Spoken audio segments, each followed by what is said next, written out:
Alright guys, welcome to another ClevelandMoto video about motorcycles that you should know about if you don't already. These are motorcycles that are important but also affordable, and that's what really makes it fun. If you're looking to get into motorcycling, or maybe you've been riding for a while, you're looking at adding a bike to your stable and you don't want to spend $20,000. We've identified some bikes that are a great way to do it and do it on a budget. You want to get into this new thing everybody's talking about called being an ADV rider, adventure motorcycling. Your cafe racer just isn't cool anymore at the coffee shop. You need to transport more things with you than you currently are, and you're tired of fitting your entire life's possessions in your fanny pack? Well, this might be the time to get into adventure riding. Adventure riding doesn't necessarily mean going off-road. Sometimes it means going no further than your local Starbucks. But when you do show up at Starbucks, it'd be great if you had all the stuff that you'll ever need to go around the world with Charlie and Ewan on your motorcycle. This is a great way to get into that sport without spending a ton of money. There's a secret about adventure bikes, and that is it's good to be the second or maybe the third owner. The reason for that is all the truly expensive items have been purchased by the two people before you. We call those items farkle. Farkle's a great way to add money to your motorcycle. It's the equivalent of what men would use instead of a curio cabinet. You know, your wife invites people over to look at your little Hummels and all their figurines. Motorcycle guys, they do it on the bike. They just add a bunch of crap to the motorcycle. Spend $20 here, $300 there, and you end up with a collection of off-roading accessories that you may never even get dirty.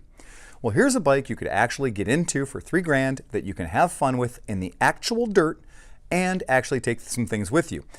It's not a Chinese-made motorcycle. It's not a replica of a BMW. It is an actual BMW. So this is a 2006 BMW F650GS. That GS stands for Gelandestrasse. That means off-road and on-road. What you're going to see here by buying a used motorcycle is that somebody else has put brand new Continental TKC 70s on it. That's saving you a lot of money right there, around $500 total. It also has Happy Trails aluminum luggage panniers on it, because remember, an adventure motorcycle is nothing if not a system for transporting aluminum boxes all over the world. And these are among the nicest aluminum boxes you could carry something in. They're big, they're strong, they have points on top where you can strap things to them, and they have a lock on there so you can keep them secure when you're parked out in front of Starbucks. Nobody's going to be able to steal all your cool, expensive gear when it's securely hidden inside these boxes. The bike also comes from the factory with heated grips. If you've never had heated grips before, you should try some. They're really cool. It's the difference between being a savage and an enlightened person. It also has a Throttlemeister cruise control at the end of the right hand grip. So this way when you're cruising down the road, you want to activate that cruise control on one of those long distance runs you're taking. You can activate the cruise control, keeps the motorcycle at the speed you're selecting. About miles. This bike has got about 13,500 miles on it. This is a Rotax, so this year, 2006, was one of the bikes that was actually European manufactured. I know a lot of people are going to talk about the later BMW 650s and similar motorcycles that claim to have Rotax-inspired motors. Well, this one is an actual European-built motor. It's not a Chinese-built motor. This is a real European bike.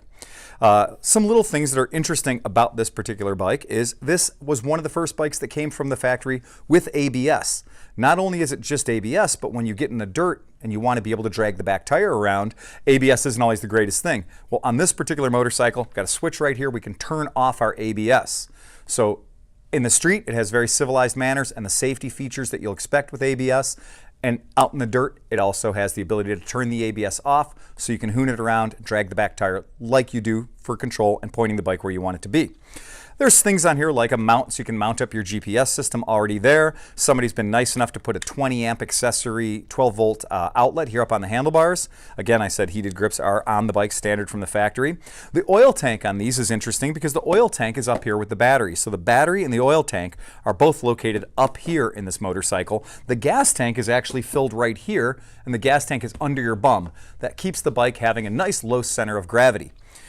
You'll notice the bike has the factory BMW aftermarket crash bars down on the engine cases. It has a grill guard down on the front for the radiator, which has some really handy built-in freeway pegs. So if you are going to ride longer distances, it gives you a place to put your feet. This bike has been already modified for off-road usage by its previous owner, which is going to save you money in the long run. Also cool on the BMW F650GS is right here you can twist this knob and that will adjust the stiffness of your suspension on the fly. So if you have it set really stiff because you're riding it on the street, you don't need all that wheel travel, you can back that off when you go off-road and get that nice cushy suspension travel. And this bike does have a lot of suspension travel.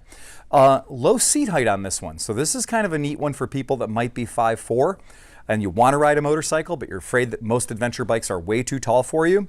This bike is a seat height that's around 29 inches. So that's a very, very low seat height. We've had customers in the store, 5'4", they have no problem getting their feet on the ground on this machine. That's a really neat thing too. The motor is a 4-valve motor. It's a twin spark, which means it has dual spark plugs in the head. So you're going to get a lot of performance. In fact, this motorcycle is 50 horsepower out of its 650cc engine. So its power to weight ratio is really excellent. Very capable bike on road without giving up a lot of its off-road capacity as well. It's lightweight too. The idea behind this motorcycle is you're going to be able to ride the bike off-road because it weighs less than 400 pounds. It's hard to imagine an adventure bike or an off-road bike that weighs 600 or 700 pounds. At 400 pounds, this is very doable, very practical. If you don't like the side bags, it's easy. Just turn the bolt, they come right off. You can remove them. So you don't need to have a bike that's sitting back here all of 3.5 feet wide when you're trying to navigate or lane split between traffic. You can simply put those on when you're ready to go off-road. BMW did a lot of thinking with this package. The 650 package, a lot of people called it the Funduro when it first came out because it was fun enduro. It was a very practical bike. When these first came out, a lot of the ones that are shipped out originally shipped out with a belt drive system. This is the GS, so the GS does have the chain drive system on it. Really, not much to go wrong with these. They are bulletproof, they are legendary. This is a way to get a hell of a lot of motorcycle for $3,000.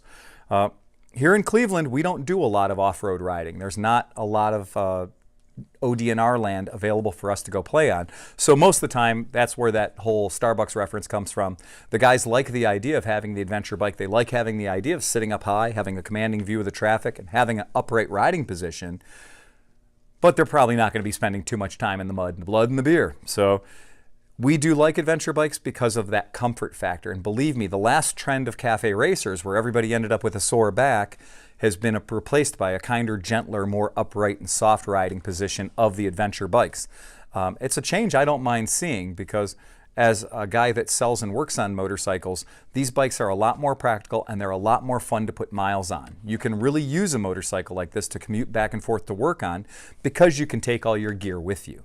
And that really does make motorcycling more doable when you don't have to say today, is it going to be the car or is it going to be the bike? Well, I've got to take some stuff with me, so I better take the car. This motorcycle will give the ability to take the motorcycle more frequently and maybe even use the motorcycle to go do your grocery run and a lot of the stuff around town that you might normally use the car for. In Europe and Asia, they use these motorcycles as their only vehicle. And that's why you tend to see in the Asian market or the European market more bikes that look a lot like this, because this is the vehicle that keeps you off the bus, keeps you off the streetcar. So remember, look it up on our website. The website is ClevelandMoto.com. Simply click on our used motorcycles button. You'll see this bike listed there. Like I said, for this winter and until the bike is sold, we're selling this bike at the reduced price of $3,000. You're going to get a running, fuel-injected motorcycle with ABS for $3,000. That's a lot cheaper than buying a Chinese scooter. You're getting a real motorcycle. Remember, check our website out. If you need to give us a call, if you're ready to buy the bike right now, the number is 216-795-5580. Remember to ride fast, take chances.